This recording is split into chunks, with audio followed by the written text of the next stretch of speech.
ये गृह मंत्रालय बहुत महत्वपूर्ण है और व्यक्तिगत तौर के ऊपर मैं ये समझता हूं कि इसमें मुझे बोलने का मौका मिला है आज।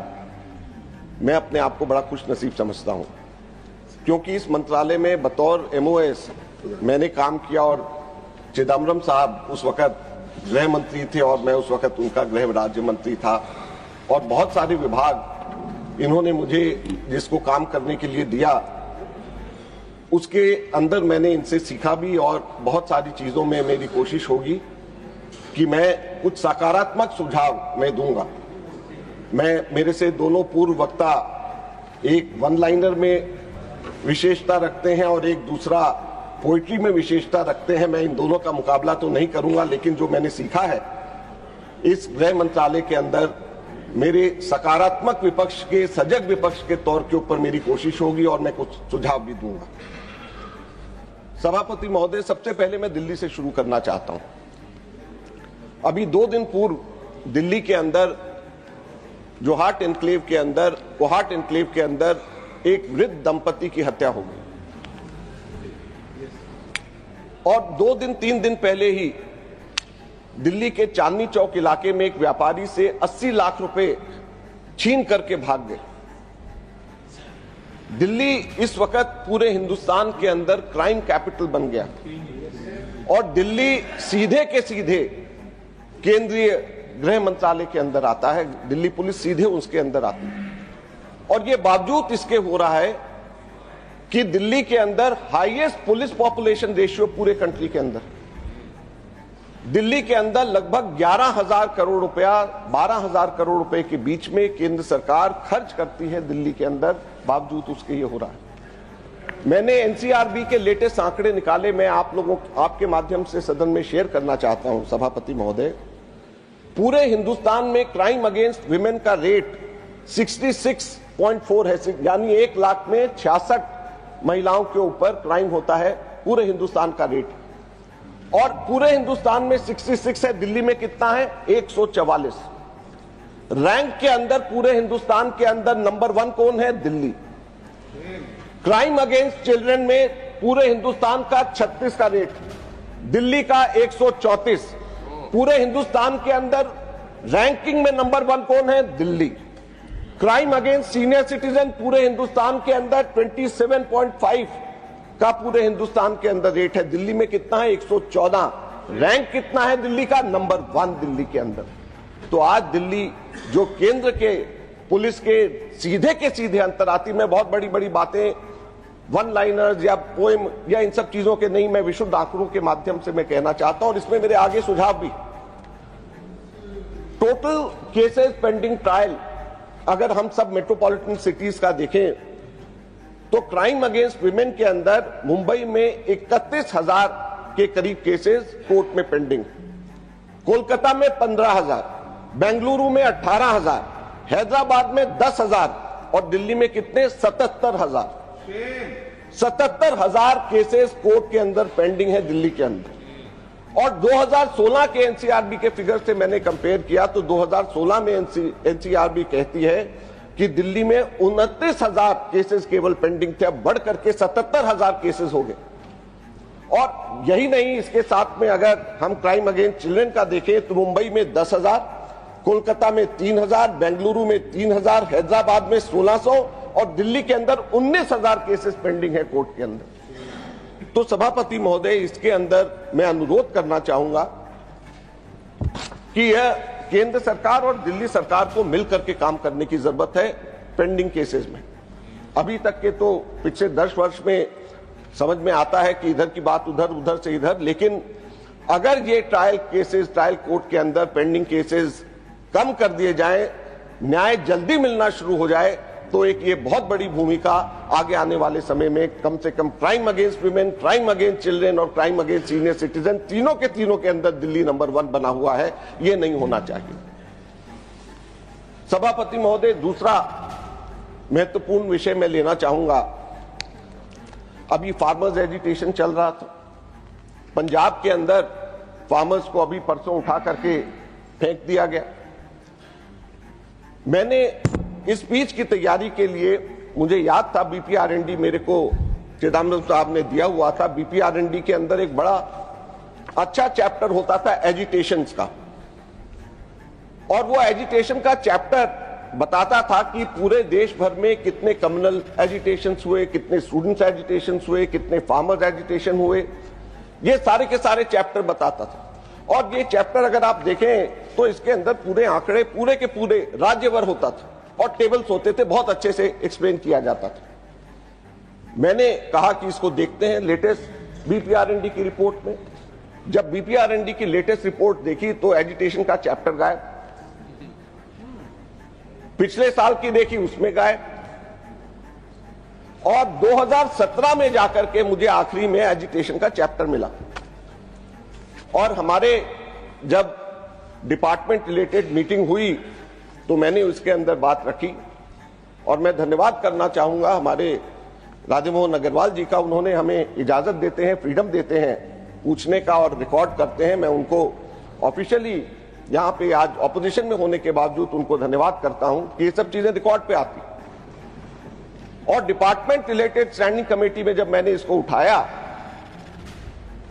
और उसके अंदर जो जवाब आया वो रिपोर्ट के अंदर है, मैं केवल वो पंक्तियां पढ़ करके सुनाना चाहता हूं। Para 4.13.3 department related standing committee की रिपोर्ट ये कहती है, यह पूछे जाने पर कि आंदोलन अध्याय का प्रकाशन कब से बंद हुआ, सूचित किया गया कि भारत में आंदोलनों पर डेटा 2004 से 2017 तक data on police organisation by BPRND में प्रकाशित किया गया था। हालांकि 2017 के बाद इस अध्याय को बंद कर दिया गया, खुद मान रहे। और आगे इसका कारण देते हैं जो बहुत ध्यान से सुनने वाला।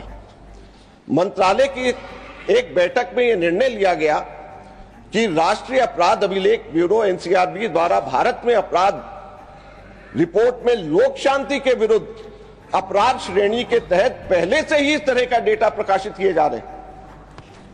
फिर मैं पढ़ना चाहता हूं, भारत में अपराध रिपोर्ट में, क्राइम इन इंडिया रिपोर्ट में लोक शांति के विरुद्ध, क्राइम अगेंस्ट पब्लिक ट्रैंक्विलिटी के अपराध श्रेणी के तहत पहले से ही आंदोलन के इस तरह से डेटा प्रकाशित किए जा रहे हैं। इसलिए निर्णय लिया गया कि एनसीआरबी इस डेटा को प्रकाशित करना जारी रखेगा और बीपीआरएनडी अब इसे एकत्र या प्रकाशित नहीं करेगा।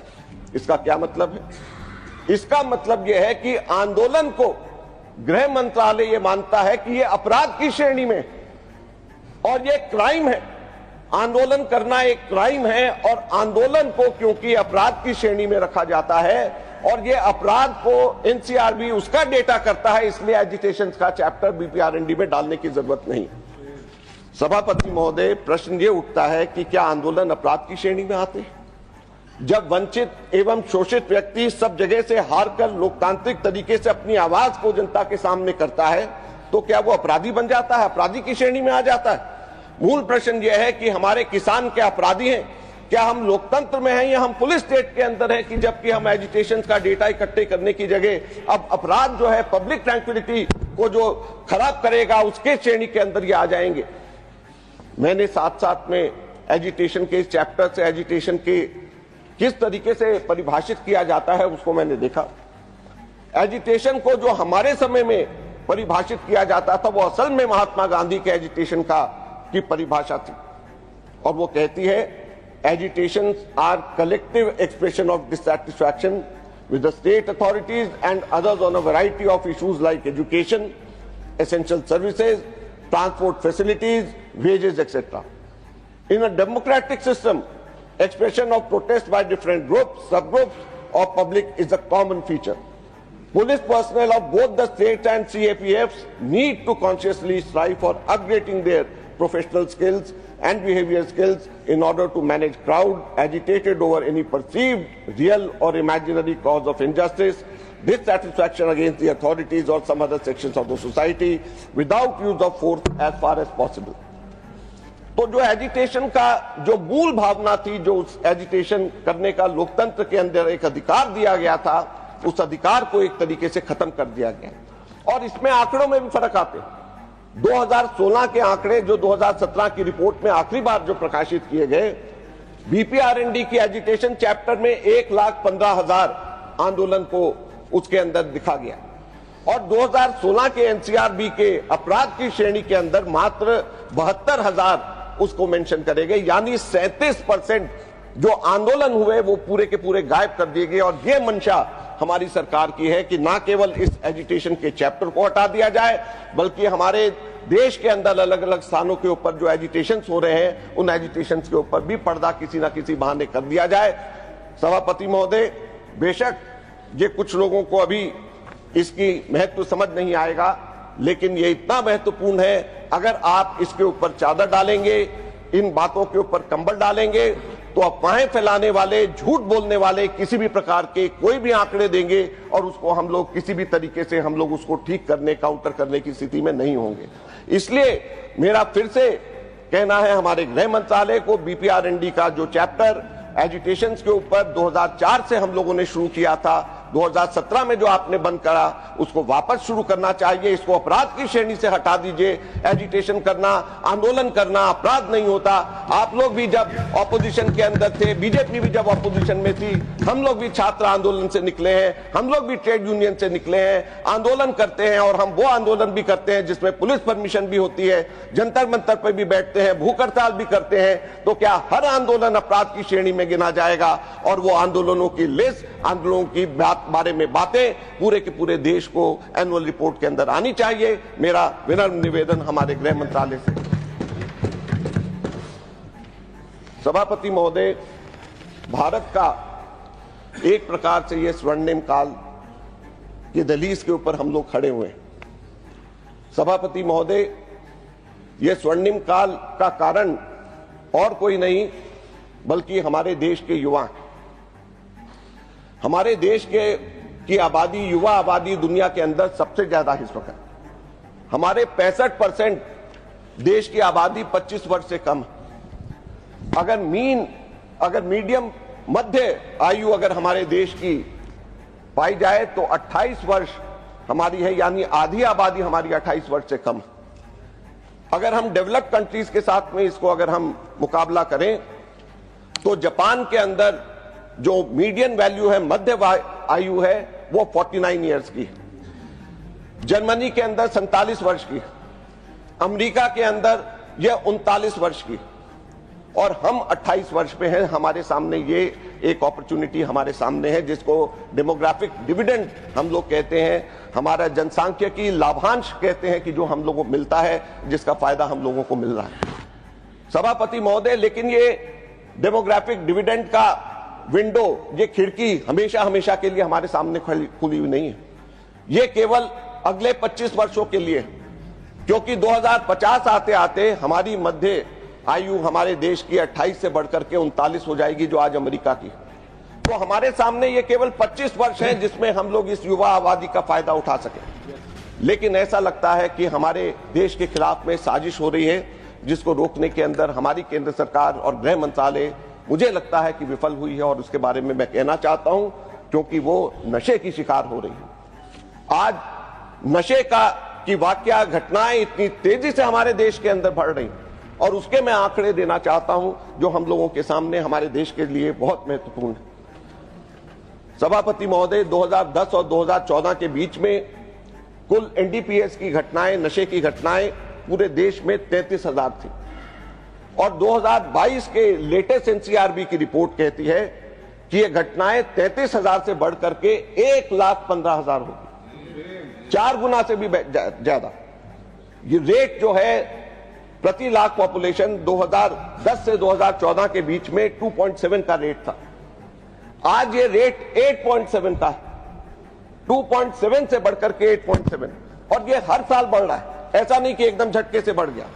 2017 में रेट 5 था और टोटल इंसिडेंट 64,000 थे। 19 में 5.4 था रेट और टोटल घटनाएं 73,000।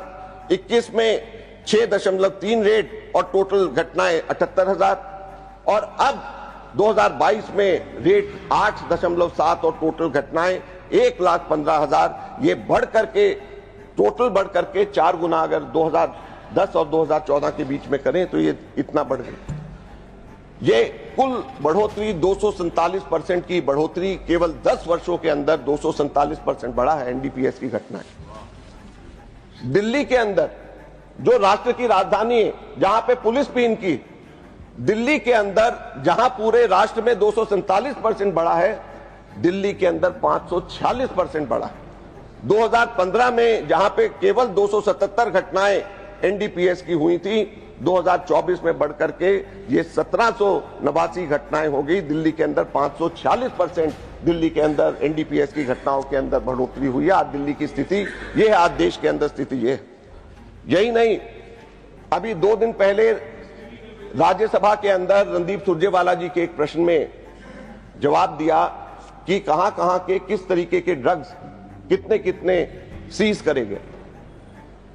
इसको पूरी की पूरी लंबी लिस्ट है, इसमें से मैंने निकाला कि सिंथेटिक ड्रग्स की क्या स्थिति है, और वो मेरी चिंता है, वो मैं गृह मंत्री को बताना चाहता हूं। और सभापति महोदय, मैं आपके माध्यम से पूरे सदन को बताना चाहता हूं कि सिंथेटिक ड्रग्स जो है वो खतरनाक होता है, उसको लेबोरेटरी में प्रोड्यूस किया जाता है, और सिंथेटिक ड्रग्स की एक बार आदत पड़ जाए तो छूटनी मुश्किल होती है। और सिंथेटिक ड्रग्स एक बहुत ही खतरनाक नए आयाम के ऊपर ड्रग्स के अंदर और नार्कोटिक्स के अंदर लेकर के जाने वाली चीज है। और इसमें कुल 6 सिंथेटिक ड्रग्स के बारे में ये लिस्ट थी, और उसमें 2022, 23, 24 में कितनी किलोग्राम में पकड़े गए, इसके बारे में ये लिखा है। और मैं ये बताना चाहता हूं, एक बार 2022 और 24 के मैं आंकड़े सिर्फ कितने किलोग्राम में पकड़े गए, उससे आप अंदाजा लगाएं कि क्या फर्क है। एटीएस 2022 में 1224 किलोग्राम, 24 में 8200 किलोग्राम, 7 गुना ज्यादा। केटामिन 2022 में 3 किलोग्राम, 2024 में 65 किलोग्राम, 22 गुना बढ़े। एलएसडी 2022 0, 2023 0, 2024 में 1 किलोग्राम, यानी शुरू हो गया। एमडीएमए 22 में 63 किलोग्राम और 24 में 195 किलोग्राम। मेफेड्रोन 2022 में 2872 किलोग्राम और 2024 में 3559 किलोग्राम। मेस्कालीन 2022 में 2 किलोग्राम और 2024 में 25 किलोग्राम। सभापति महोदय, ये सिंथेटिक ड्रग जो 22 गुना, 20 गुना 2 सालों के अंदर बढ़ रहे हैं, आप अंदाजा कर सकते हैं कि किस तरीके से किस जगह के ऊपर हम लोग।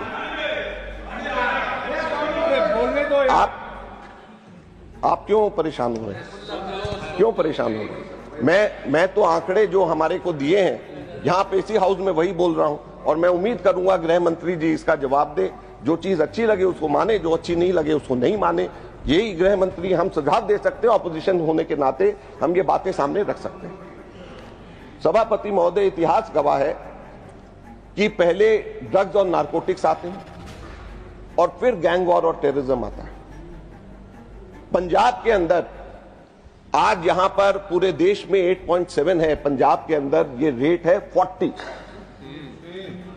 8.7 देश का रेट और पंजाब का 40। केरल के अंदर हमारे एक साथी ने अभी कुछ दिन पहले यहां पे नोटिस दिया था 0R का, पूरे देश में 8.7 है, केरल में और भी खराब, केरल में 74 है, 74 का रेट केरल के अंदर।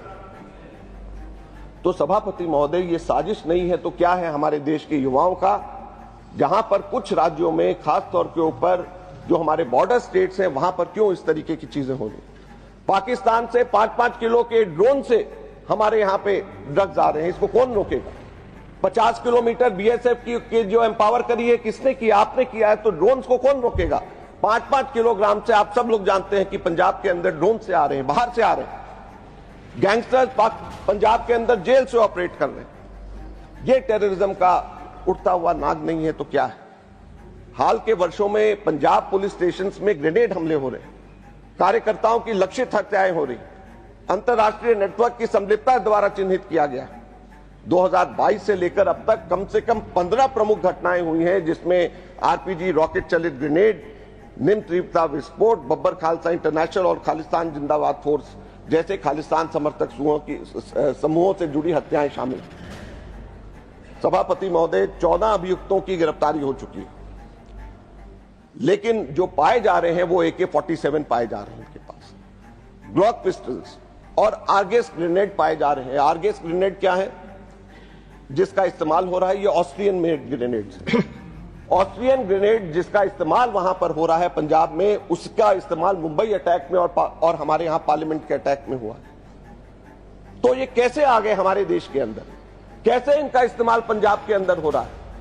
मैं चाहूंगा कि गृह मंत्री जी जब इसकी बात करें, क्योंकि ड्रग्स के साथ में अगर यहां पर इस प्रकार के ग्रेनेड अटैक, जो ऑस्ट्रियन मेड ग्रेनेड से, जिसका इस्तेमाल मुंबई अटैक के अंदर हुआ, जिसका इस्तेमाल पार्लियामेंट के अटैक के ऊपर हुआ, वो अगर पंजाब के अंदर अगर आज उनका इस्तेमाल हो रहा है, तो इसका मतलब साजिश गहरी है, इसका मतलब साजिश सीमा पार से आ रही है, जिसका हमको रोकना है, जिसको रोकना गृह मंत्रालय को है। ये मैं आज कहना चाहता हूं।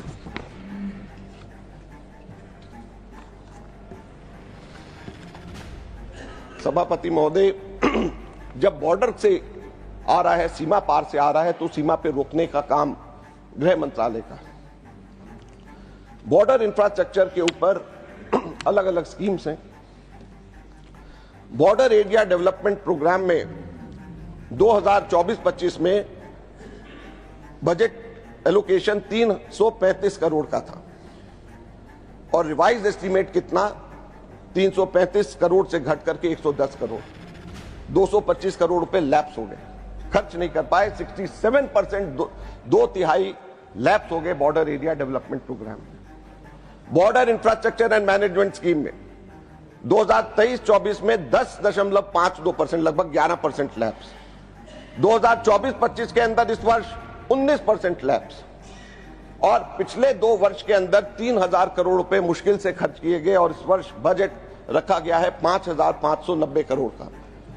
मैं अनुरोध करना चाहूंगा हमारे गृह मंत्री जी से कि जो border infrastructure and management scheme है, उसके अंदर अगर आप खुद पर्सनल इंटरेस्ट लेकर के, ये कैपिटल सेक्शन के ऊपर खर्च होता है, पर्सनल इंटरेस्ट लेकर के जब तक आप कैपिटल इंफ्रास्ट्रक्चर इन्वेस्टमेंट पे ध्यान नहीं देंगे, ये पैसा लैप्स होता रहेगा। और ये पैसा लैप्स इसलिए होता रहेगा क्योंकि ये पिछले 7 सालों का मैं फिगर देने जा रहा हूं। डिमांड नंबर 51 जो पुलिस की है, जिसमें border infrastructure management, BADP, police modernisation, housing, ये सारी की सारी चीजें हैं। 2018-19 में 13% वापस, 19-20 में 17% वापस, 20-21 में 48% वापस, 21-22 में 24% वापस, 22-23 में 21% वापस, 23-24 में 16% वापस, 24-25 में 21% वापस। पिछले 7 वर्षों में बॉर्डर इंफ्रास्ट्रक्चर और पुलिस मॉडर्नाइजेशन के ऊपर आपने 17,697 करोड़ रुपए खर्च नहीं कर पाए, जो वापस करना पड़ा। ये आपके बजट के रिकॉर्ड्स कहते हैं। और टोटल 22.93%, यानी 1/4 लगभग जो बजट एलोकेशन होता है उसको आप खर्च नहीं कर पाते। इसलिए मेरा अनुरोध है गृह मंत्री जी की इसको आप अलग से इसका ध्यान दें, क्योंकि ये पुराने रिकॉर्ड के हिसाब से इतना पैसा जो लैप्स लगातार हो रहा है, ये नहीं होना चाहिए, ये आगे हमारे खर्च होना चाहिए। सेंट्रल आर्म्ड पुलिस फोर्सेस की मॉडर्नाइजेशन का प्लान, 4th मॉडर्नाइजेशन प्लान 2022 से 2026 तक के 1,523 करोड़ रुपए का 2022 से 2026 तक का सोचा गया, जिसमें 1,523 करोड़ रुपए रखे गए। अब 2025 चल रहा है, इस 1,523 करोड़ में से कितना खर्च हुआ पुलिस मॉडर्नाइजेशन में, सेंट्रल आर्म फोर्सेज मॉडर्नाइजेशन में? 1,523 करोड़ में से केवल 287 करोड़ रुपया खर्च हुआ, केवल 19% खर्च हुआ। 81% पैसा अभी तक के आप लोग इस पे खर्च नहीं कर पाए। तो जब CAPF की मॉडर्नाइजेशन प्लान को जब आप लोग ठीक तरीके से नहीं खर्च कर पा रहे, जब बॉर्डर एरिया के इंप्रूवमेंट प्रोग्राम को आप लोग ठीक तरीके से खर्च नहीं कर पा रहे, तो किस तरीके से हम उम्मीद करेंगे कि हमारी सीमा को आप रोकेंगे? ड्रोन से हमारे यहाँ पे ड्रग्स आ रहे हैं और उन ड्रोन के ड्रग्स को नहीं रोक पा रहे। हमारे यहाँ पे बॉर्डर से क्रॉस होकर के ड्रग्स आ रहे हैं, ऑस्ट्रियन ग्रेनेड्स आ रहे हैं, AK-47 आ रहे हैं और हम इसको नहीं रोक पा रहे। सभापति महोदय, इसमें एक और बहुत महत्वपूर्ण बात है। BPRND की लेटेस्ट रिपोर्ट कहती है कि कुल हमारे यहाँ पर जो टोटल जो स्ट्रेंथ है उसमें 11% की पुलिस फोर्सेज में वैकेंसी, 1,10,000 पैरामिलिट्री फोर्सेज की जगह खाली है, रिक्त है, वहां पे भर नहीं है। तो सभापति महोदय, जब हम पैसे खर्च नहीं कर पा रहे, जब हम लोग जो हमारे सैंक्शन पुलिस फोर्स की जो स्ट्रेंथ है उसमें से 11% जब सैंक्शन पुलिस फोर्स की हमारी स्ट्रेंथ खाली है, तो हम ये कैसे उम्मीद करेंगे कि हमारी फोर्सेज अच्छी तरीके से काम कर सकें? एक और बात बहुत महत्वपूर्ण है, 2 छोटी छोटी बातें करनी है मुझे। एक बहुत महत्वपूर्ण बात है और वो बात हमारी सेंसस से, 2011 का सेंसस चिदम्बरम साहब ने उसका काम मुझे दिया था 2009 में जब मैं मंत्री बना था। और सेंसस का काम 2011 का हमने 2009 से शुरू कर दिया था, उसके शेड्यूल बनाने, ट्रेनिंग करनी, सब चीजें। अब सेंसस के हमारे लिए क्यों जरूरी है? सेंसस हमारे लिए जरूरी है क्योंकि हमारे सारे प्रोग्राम्स, जो पब्लिक वेलफेयर प्रोग्राम्स हैं, वो सेंसस पॉपुलेशन की एक्सपेक्टेशंस के बेसिस पे होता है। 2011 के अंदर 121 करोड़ की हमारी पॉपुलेशन थी, एक्सपेक्टेड अभी 146 करोड़ की। 25% पॉपुलेशन ग्रोथ हुई है। हमारी नेशनल फूड सिक्योरिटी एक्ट के तहत 70% ग्रामीण और 50% शहरी लाभार्थी हो सकते हैं। यानी 15 करोड़ गरीब लोग आज की डेट में अगर सेंसस होते हैं तो 15 करोड़ गरीब लोगों को एनएफएसए का फायदा मिलेगा, और वो फायदे से आप लोग वंचित रख रहे हैं क्योंकि सेंसस नहीं करा रहे। हमारे एनएसएसओ के जो सैंपल सर्वेज होते हैं उसके अंदर जो एनुमरेशन ब्लॉक सेंसस से निकलते हैं वो उसका आधार बनता है सैंपलिंग का, जिसके आधार के ऊपर वो तय करते हैं कि कहां से सैंपल निकाले। समाप्त करें माननीय सदस्य। और अभी हमारी पार्टी के दूसरे और एक और इसके बाद में छोटा सा पॉइंट, तो सभापति महोदय, अगर हम सेंसस टाइम पे नहीं कराएंगे तो हमारे देश के अंदर लाभार्थी अलग अलग स्कीम्स के हम तय नहीं कर पा रहे। 15 करोड़ तो मैंने नेशनल फूड सिक्योरिटी एक्ट का कहा। फिर हमारे पीरियोडिक लेबर फोर्स सर्वे का, पीएलएफएस का एनएसएसओ सर्वे करता है, हमारे हेल्थ स्कीम्स के सर्वेज होते हैं, वो सारे के सारे सर्वेज गलत होंगे अगर हमारे एनुमरेशन ब्लॉक्स नहीं होंगे। तो हमारे सेंसस टाइम पे होना चाहिए। हमारा 2020-21 के अंदर 85% पैसा सेंसस के अंदर जो था लैप्स हुआ। समझ में आता है कोविड का समय था, लेकिन 21-22 में 86% लैप्स हो गया, 22-23 में 85% लैप्स हो गया, 23-24 में 65% लैप्स हो गया, और पिछले वर्ष 58% पैसा लैप्स हो गया। ये कैसे, इसको कैसे आप जस्टिफाई करें? आप 20-21 का तो समझ में आता है कि चलिए कोविड है, 85% लैप्स हो गया, लेकिन उसके बाद में जो टोटल बजट अमाउंट है और जो स्पेंट अमाउंट है उसके बेसिस के ऊपर करें तो सारा पैसा आपका लैप्स हो गया।